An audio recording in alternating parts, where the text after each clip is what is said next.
ay, perdón, para ir ya unificando todos los que vamos trabajando por separado, en grupos. No sé si quieren que comparta yo la pantalla y vamos hablando. Dale, primero quiero todo. pasarles un aviso parroquial, ¿sí? Ustedes saben que yo participo, como soy experta en capacitación de muchos años, en un foro internacional con la gente de todas las escuelas de administración de España. Entonces, ahora con la pandemia, me pidieron, van a hacer un congreso a fin de mes de qué es lo que aprendimos a enseñar, o qué nos pasó enseñando en pandemia, y dale, Graciela, y dale, al final me convencieron, y vencí el 12 y el 11 presenté, era electrónico, pero presenté nuestro caso, ¿no? Digamos, cómo fue que con los asesores y el barrio y toda la distancia, después se los paso para que lo lean. Y ahí me di cuenta que lo más importante fue cuando hicimos la matriz de evaluación, ¿se acuerdan? Sí. Cuando retomamos, que nosotros nos reunimos y vimos que no se habían aplicado tanto los conocimientos y ustedes aplicaron ustedes mismos la matriz de evaluación, y cuando lo escribí me di cuenta que cuando uno trabaja a distancia y por proyecto, sobre todo por proyecto y a distancia, que no hay corporalidad ni hay participación concreta, la matriz de evaluación es lo más importante. Entonces lo puse en la ponencia, porque tenía que pensar a futuro, ¿no? ¿Qué es lo que usted aprendió? Y yo aprendí algo, que yo sabía, tengo un paper escrito que dice, y sobre todo que ese paper lo aprendí no solo por mi experiencia, sino porque había hecho un curso con la Universidad de Illinois, de Introducción a la Sostenibilidad, con lo cual me metí más en estos temas, de 3 meses, muy bueno, excelente, y en ese curso usaban muy bien las matrices de evaluación, eran tan buenas que todo el tiempo no había docente, unos nos evaluábamos a otros, todo el tiempo estábamos evaluándonos entre nosotros. Muy bien. Yo sabiendo que es así, ¿cómo no lo hice antes? Es que uno se olvida, igual que ustedes, uno se olvida de lo que aprendió si uno no consolida el conocimiento. Entonces puse, y creo que les estoy comentando, creo que lo que estamos haciendo es aplicando la matriz de evaluación que ustedes hicieron de lo que tenían que realizar, hecha, más los temas nuevos. Los temas nuevos que incorporamos es el tema de la porosidad, o sea, que haya actividades que logren que gente de diferente nivel socioeconómico y de diferentes áreas de la ciudad se encuentre, esas porosidades, uno, y otro que incorporamos nuevo es el tema de los instrumentos, ¿sí? Que ya los vimos en profundidad, que antes se habían visto un poquito por encima, ¿sí? Y el tema del espacio público, en cuanto tener mucho más cuidado en el diseño de espacio público, porque antes lo veíamos un poco ligado al tema así de los corredores, de la infraestructura verde, pero no al tema, al cuidado del uso del espacio público como actividad o como simbólico o en la complejidad de lo que es el espacio público. Habría que agregar el espacio público en la evaluación de las porosidades logradas y el tercer tema de los instrumentos. Entonces lo que les propongo es que, digamos, para el próximo miércoles, entre todos, hagan la matriz de evaluación de cómo van a evaluar el trabajo, que ustedes mismos están haciendo, que esto es lo que hacíamos en Illinois, ¿sí? Y ustedes lo van a aplicar antes que nosotros. ¿Qué les parece? Se me quedaron mudos.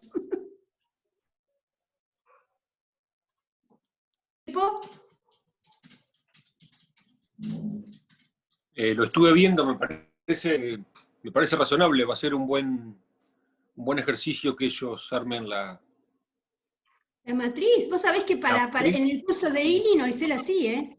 Claro. Estábamos nosotros armando la matriz. Creo que es una cosa te ayuda a madurar, porque al armar la matriz vos estás consolidando el aprendizaje, ¿sí? Y creo que es útil como mecanismo de evaluación, pero a su vez de retroalimentación del proceso. O sea, si yo tengo en un estadio relativamente temprano la matriz, voy a ir siendo consciente a través de qué parámetros o a través de qué criterios me voy a ir evaluando, y entonces lo que yo haga automáticamente lo voy a ir como preevaluando casi inconscientemente a través de ese parámetro. No sé si me explico. Claro, eso es lo que genera un poco de, ¿cómo diría?, relativiza la discrecionalidad en el diseño, sino que nos vuelve un poco más metódico. Es decir, bueno, nos vamos a autoevaluar y me van a evaluar teniendo en cuenta estos X parámetros, entonces todo lo que yo diseño, lo que yo proponga, tiene que estar adecuadamente contenido dentro de estos parámetros. Es que los conceptos tienen una dimensionalidad, no es gánico, no hago lo que se me da la gana. Y de alguna manera permite, digamos, consolidar el aprendizaje. Nosotros, te digo, en el curso de Illinois, que tuve suerte, yo tengo diploma del curso de Illinois, pero después todos los MOOC fueron pagos. Ese porque era el primero. Yo hice, por suerte, el primer curso de este tipo Thompson, ¿no? Y realmente experimenté lo que era esto del aprendizaje de pares, entre pares, porque no hubo docente. Había criterios de evaluación y había evaluación entre los pares, y uno evaluaba a otros, y entonces todo eso se cruzaba con números, y realmente el aprendizaje fue fantástico. Nosotros acá no es como ahí vamos a estar presentes, ¿sí? Pero la idea es que ustedes aprendan un estadio superior de aprendizaje que plantea Gregory Bateson, que se llama deuteroaprendizaje, que es aprender a aprender. Cómo uno puede objetivar y mirarse a sí mismo aprendiendo para aprender y tener mayor autonomía, que es esta autonomía el objetivo real de la educación, que el sujeto tenga autonomía. Autonomía para aprender solo, digamos, o sola. ¿De acuerdo? ¿Se entendió? A ver si entendí bien. Tendríamos que para el miércoles que viene establecer parámetros de autoevaluación, que al fin de cuatrimestre vemos si se cumplieron o no. ¿Así es? Sí, los de autoevaluación que van a ser los de evaluación, porque los vamos a acordar con nosotros también, digamos. Ah, claro. Pero en base, ustedes vieron que cada equipo hizo una, en base a lo que habíamos sugerido nosotros, en el sentido de cómo se evaluarían. Estas dimensiones ya las tienen, fíjense, compatibilicen las dos matrices que hay, que están muy bien, la verdad que están muy bien, ¿sí? ¿Vieron cuando ustedes pusieron todo lo que hay que corregir? Bueno, eso, todo lo que hay que corregir es lo que hay que corregir, o sea, ya están escritas. ¿Está bien? ¿Está o no está? ¿Sí? Claro, no empiezan de cero, usan lo que ya tienen. No, tienen que usar lo que ya tienen, porque es un proceso el aprendizaje. O sea que de las dos matrices que tienen, que las dos están muy bien, hacen una con todas las dimensiones, con los 8 ejes. Y ahora se agregan estos 3. Y le agregan Hay que agregar espacio público, evaluación de las porosidades e instrumentos, nada más. ¿De acuerdo? Sí, de acuerdo. Bueno, y se lo agradezco a mis amigos, y ustedes también agradezcanselo a mis amigos españoles. En las organizaciones, esto se llama evaluación 365, ¿no? 360 grados, no 365, 360 grados, en el cual la matriz de evaluación se consensúa. Nosotros, por supuesto, el miércoles vamos a poner aportes, y vamos a poner, no va a ser de autoevaluación y evaluación, va a ser la matriz de evaluación de todos, va a ser la de 360 grados, ¿sí? Nosotros vamos a usar la misma, ustedes entre ustedes van a usar la misma, y cada uno va a usar la misma, ¿de acuerdo? Pero lo vamos a acordar el miércoles que viene, ¿sí?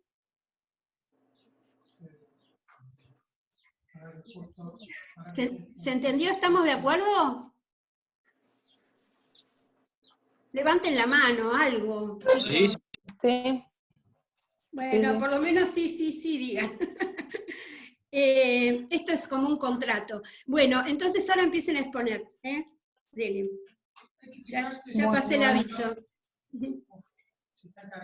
Apago mi micrófono.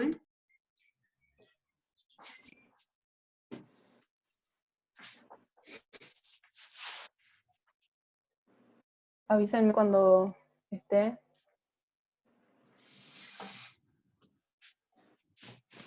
Bueno, creo que iba yo, me parece.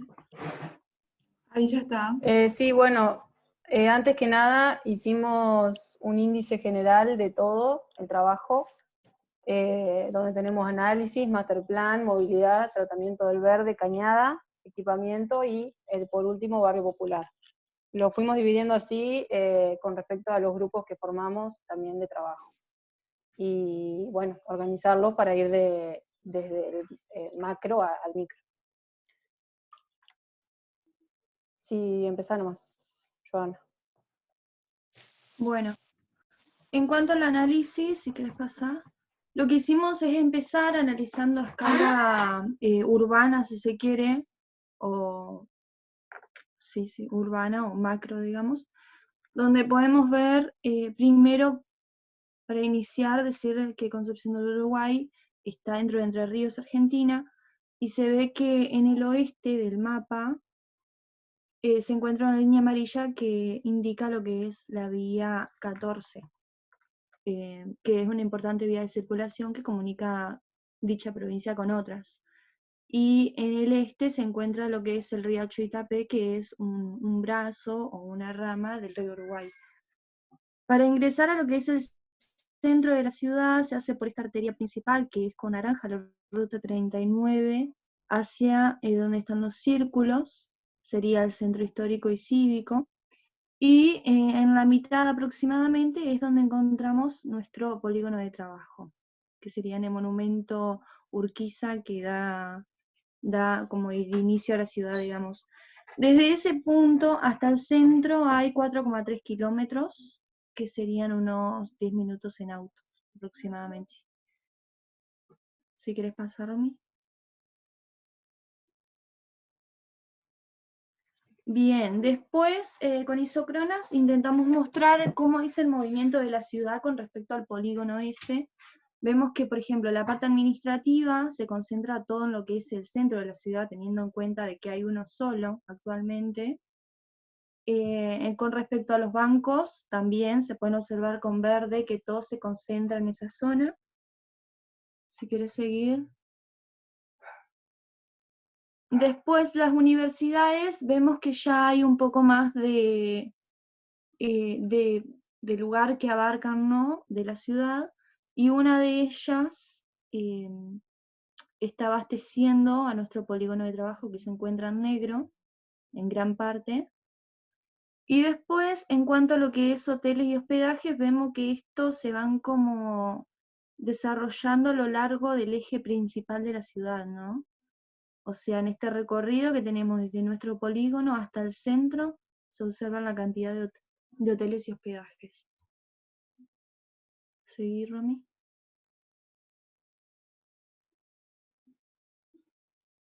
Después, bueno, tenemos todo lo que es la parte comercial, la parte de accesibilidad a los supermercados. Chiquis, una cosita, en lo que Sí. ustedes mostraron recién en las isócronas, está muy bien porque lo están contando, pero el plano tiene que hablar solo, tiene que hablar, le faltan las referencias, o sea, ese Ok. círculo que representa, ¿sí? Y si las personas del polígono, el polígono, después ustedes analizan el transporte público, pero para cada uno de esos servicios, digamos, ¿hay accesibilidad en transporte público? ¿Cómo, si tienen que ir al centro, cómo van hoy?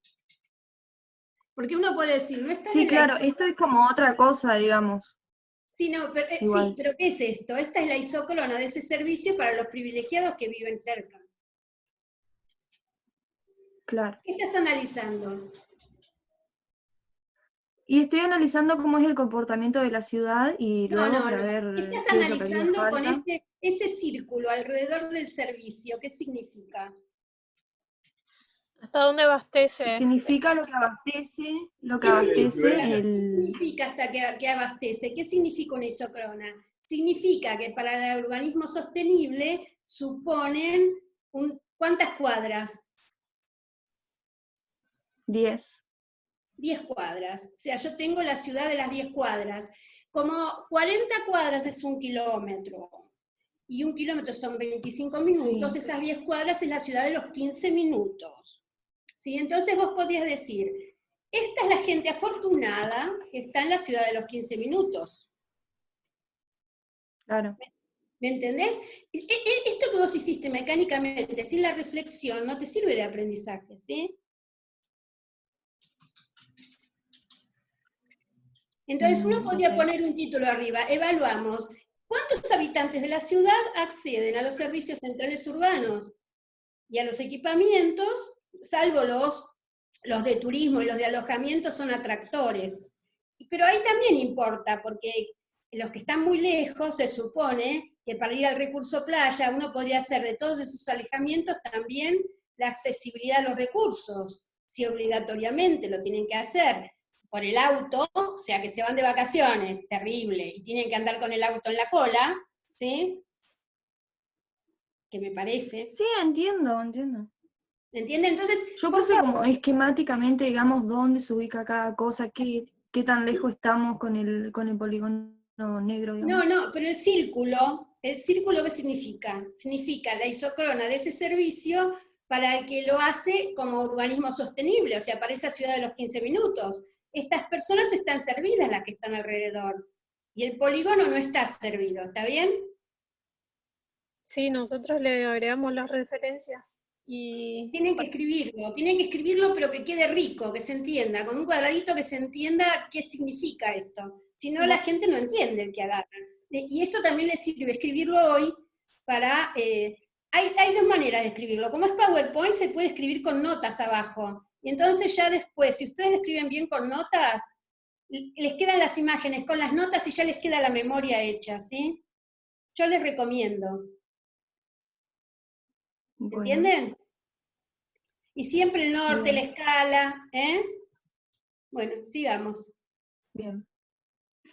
Después, bueno, también me pareció interesante mostrar cuáles son los puntos atractivos de la ciudad, por así decirlo, algunos, como serían el Banco Pelay, a 7 kilómetros del polígono de trabajo, que serían 23 minutos en auto aproximadamente. Las Termas, Concepción del Uruguay, a 8,2 kilómetros, son 10 minutos en auto. Isla del Puerto, a 5,9 kilómetros, 18 minutos en auto, todo referenciándome desde el polígono de trabajo. Y la zona céntrica, como dije antes, 4,3 No kilómetros. lo pongan solo en auto, chicos, pónganlo también en bicicleta. Ok. ¿Cuánto tiempo es en Pasa, bicicleta? Romy. Porque realmente al complejo de termas, porque cuando ustedes hacen el análisis, que sobre ese eje hay alojamientos, está muy bien el análisis, demuestran que hay un potencial, digamos, de que puede haber hasta cierto uso turístico en el área, ¿sí? Ujú. Si ustedes ponen lo de la bici, los bulevares y los espacios públicos mejoran, puede ser atractivo esto de la bicicleteada de los 6 kilómetros, digamos, ¿sí? ¿Está bien? Bueno, sí. Sí. Bien. Ahí estaba leyendo lo que dijo Guillermo. Bien, después haciendo un análisis de Leí la... en voz alta lo de Guille. Sí, Si si no lo tenemos en explico, me cuenta que parece que es estamos... lo que... Explícalo. Hablen en voz alta, Sí, porque si no es...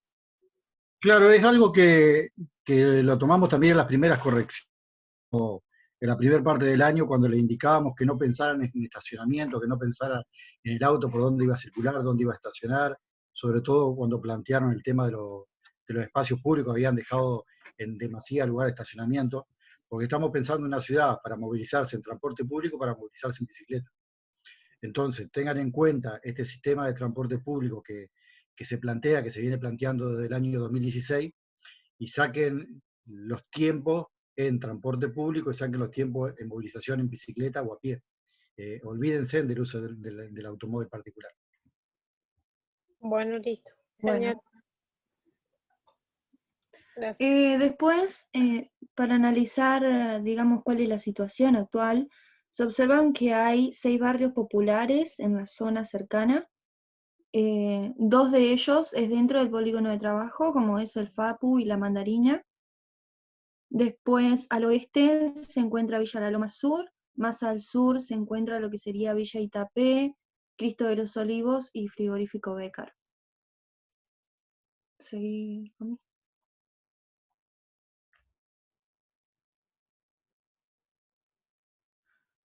Después analizamos por ahí también cómo son las calles actualmente en el polígono.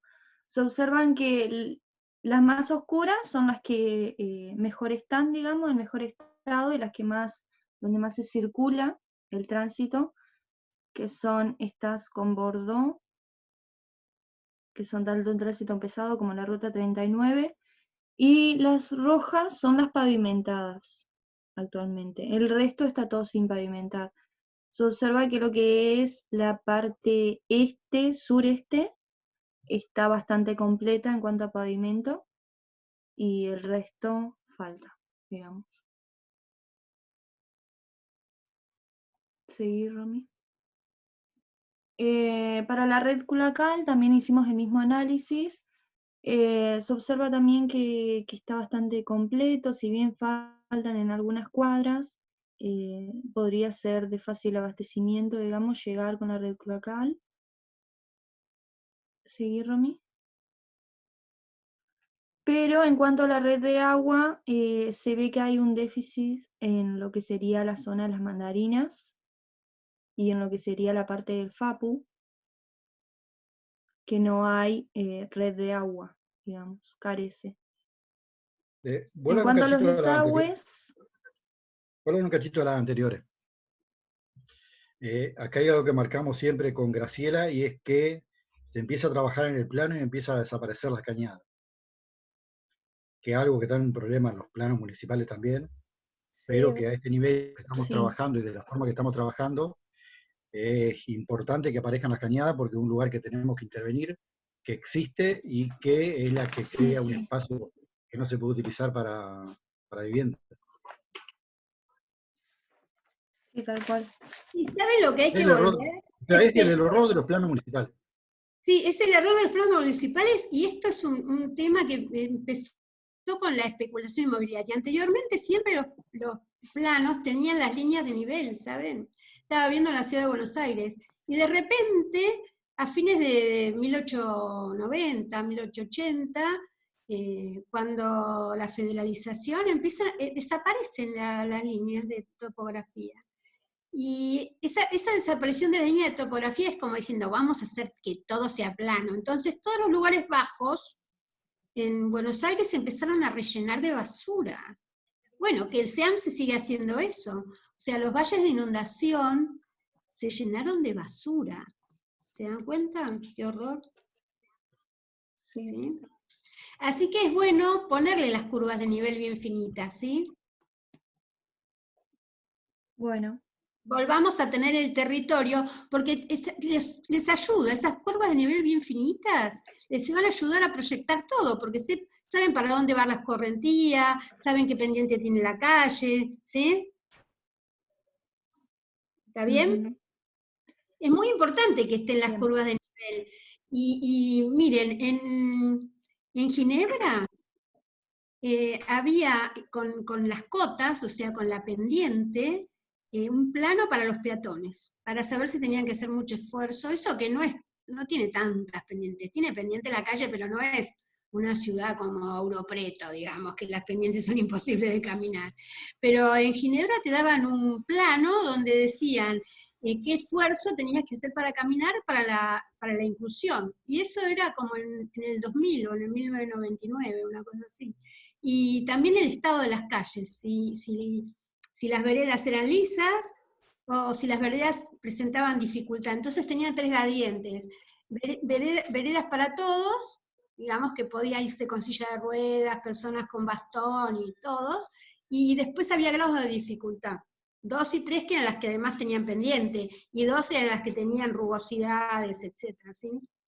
Pero era maravilloso, yo nunca me imaginé, Claro. acá no se le da bola, digamos, pero yo creo que es muy importante trabajar con las curvas de nivel, ¿sí? Bien. Bien, en cuanto a los desagües, se observa que con verde sería la cañada, donde estamos trabajando dentro del polígono, y las flechas indican hacia qué lado escurre el agua, ¿no? Va el agua. Faltan los datos Sí, de las curvas, sí. La ¿Qué topografía. datos, perdón? La Sí, de sí. la curva de nivel, que sería el indicador de la topografía que acompañaría ese plano, ¿sí? Pero Bien. las líneas finitas de las curvas de nivel yo las dejaría siempre, ¿sí? Bueno. Bien, después hicimos un relevamiento ya dentro del polígono donde trabajamos, que serían los servicios básicos que abastecen al mismo, Y utilizamos el indicador de cohesión social, proximidad de equipamientos y servicios básicos. ¿Seguir, Romy?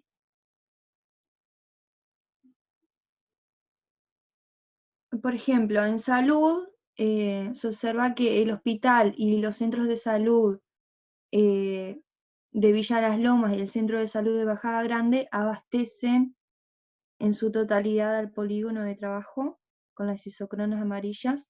Estas isócronas que marcan el tiempo que necesita una persona a pie para llegar al lugar. Cada 100 metros es 1 minuto, entonces estas isócronas marcan menos de 10 metros. No, debe estar... 10 minutos, perdón, 10 minutos. Seguí, Romy.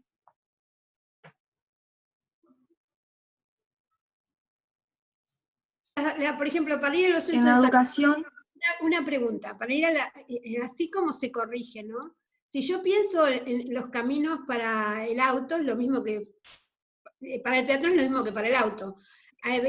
Si ustedes ven la guía de planificación esta de Aguilar, la vieja guía de planificación, en esa guía, por ejemplo, dice que la distancia, hay una distancia geográfica y hay una distancia corregida.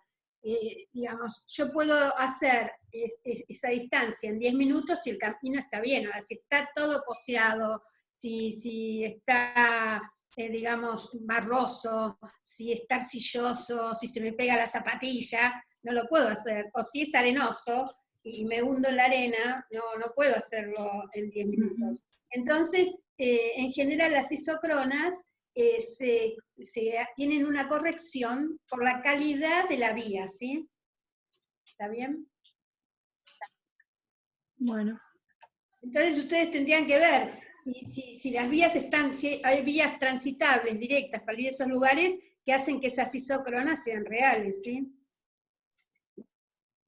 Sí, de todos modos, ok. no es la misma distancia de una isócrona hacia el hospital, que puede ser de 15, 20 minutos, con una isócrona de un centro de salud que debería estar entre 5 y 10 minutos. Claro, son jerarquías distintas. Exactamente. Y bueno, y Y lo que también... podría hacer, Gente toma al lo podría hospital hacer como sin atención primaria. lo que podría hacer así una advertencia, un llamado, una problemática diciendo, si bien está en su área de cobertura, hay una dificultad en cuanto a llegar al lugar porque los sectores para movilización carecen de calle consolidadas o algún inconveniente que tienen. Claro, Porque lo que con quien esa está en el medio, aclaración... sí, porque quien está en el medio de las mandarinas tiene que salir o hasta el acceso o tiene que salir hasta la Sarmiento para poder ir, no puede ir por donde está el San Juan y todos esos sectores. Miren, yo hice un trabajo una vez sobre accesibilidad a una fábrica, del empleo a la residencia. Y había gente que, si yo hacía la isócrona geográfica, ¿no? Porque no era isócrona, porque las isócronas tienen correcciones que tienen que ver con la accesibilidad, digamos, estas correcciones que estoy planteando. Si yo planteaba el círculo, decía, está a 5 kilómetros de la fábrica, qué bien localizado que está este hombre. Pero cuando veo cómo viaja y le pregunto en una encuesta cómo viaja, ese tipo que estaba a 5 kilómetros tomaba 2 medios de transporte y caminaba 5 cuadras, ¿entendés? Entonces, o sea, que tenía una distancia geográfica que era X, pero había una accesibilidad que era baja. Y entonces había como una cierta fricción del espacio, porque cuando la accesibilidad no es buena, ese espacio se te agranda, ¿sí? Por ejemplo, si vos tenés que caminar por una calle no iluminada, con un paredón, poner el paredón del cementerio, no sé si hay buena luz o no, y tenés que caminar 3 cuadras por ese paredón, que te sentís inseguro, de noche, esas cuadras no son 3 cuadras o 5 cuadras, son, no sé, tremenda cantidad de cuadras, ¿sí? Yo una vez en Avellaneda tuve que ir a una farmacia, y vivía en una calle comercial que se llamaba Galicia, pero tenía que ir a otra avenida, que era una zona industrial que no había ni un alma de noche, y tenía que cruzar una vía para ir más cerca del nodo de la avenida Mitre. Y eso eran, qué sé yo, no más de, 15, 20 cuadras como mucho. No tenía transporte público directo, así que fui caminando. pero me pegué un susto terrible. En determinado momento me encuentro con gente que me sigue y no sabía dónde meterme. Un terror, ¿sí? ¿Entendés? Entonces, cuando uno ve esto digamos, del acceso al servicio, tiene que ver con la calidad del espacio que debe atravesarse, ¿sí? ¿Está bien? Bien. O sea que esto lo pueden comentar, ¿sí? Pueden decir que la accesibilidad tal es directa, es buena, tiene que ver con la distancia geográfica, y en los otros, digamos, es más lenta, o requiere hacer un bypass, o un recorrido más largo, porque la calle está en mal estado, o lo que fuere, pero hay que corregirlo, porque no siempre es así, ¿sí? Graciela, Claro, algo sí, sí. parecido pasa con el transporte público, porque, digamos, a lo largo de un eje que está cubierto por transporte público, si yo vivo al lado de una parada, digamos, y voy al centro, a un lugar exactamente donde está la parada, voy a demorar solamente, y el servicio es bueno, digamos, voy a esperar poco, cambio, si tengo que ir caminando hasta esa parada, tomar un servicio, después hacer otro, y después caminar al final, quizá la distancia obviamente no va a ser proporcional con el tiempo. Entonces las isocronas empiezan a adoptar formas que no son necesariamente círculos perfectos, sino que son más bien polígonos que se corrigen en función de estos factores, digamos, ¿no? Con la bicisenda podría pasar algo parecido. Son como amegoidales que tienen que ver con la calidad del servicio, pueden tener que ver con la calidad de servicio cuando es transporte público, con la calidad de la vía. Si tengo que caminar y de repente tengo que estar, digamos, pisando piedras. Una cosa es caminar por el camino de Colonia del Sacramento, donde está digamos, el solado español, que es un solado todo parejo, o cuando voy por el viejo solado portugués, que no hay una piedra igual y tengo que ir con mucho cuidado, digamos. Entonces, es difícil caminar ahí, ¿sí? Mismo hoy, cuando uno camina por Puerto Madero para caminar esos adoquines muy cómodos no son, ¿viste? A mí, todo lo que está al lado de los docks es muy simpático, puede ser permeable, todo bien, pero desde el punto de vista, podría ser más plano, digamos, son unos adoquines bastante incómodos para el paseo, ¿sí? O podrían tener alguna franja que no fueran todo adoquín, digamos, ¿sí? Bueno, sigamos, niños. Bueno, en cuanto a la educación también, se observan que estas isócronas geográficas abastecen al polígono en cuanto a escuelas primarias y secundarias, públicas y privadas. No las llamen isócronas a las geográficas, sino área de influencia geográfica, que está calculada con una isócrona ideal. ¿Esto cómo se explica? Se calcula una isócrona ideal con una distancia de caminar como que el territorio fuera homogéneo, y esto sería el área de influencia, ¿sí? De ese territorio ideal, pero el territorio no es ideal. Explíquenlo así de fácil, ¿eh? Bien. Okay. ¿Seguí, Romy?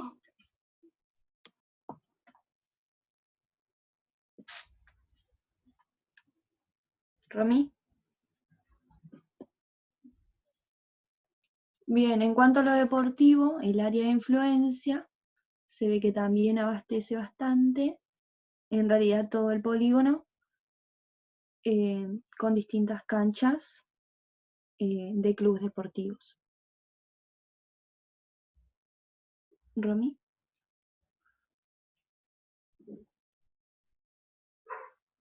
Ah, listo.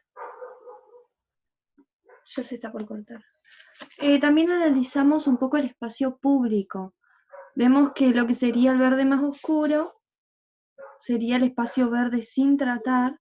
Esto es a grandes rasgos, ¿no? Porque seguramente si caminamos la zona encontramos muchos más. Y lo que sería el verde más con transparencia son los parques que hay actualmente. Vemos que en los 4 barrios donde analizamos encontramos 2 parquecitos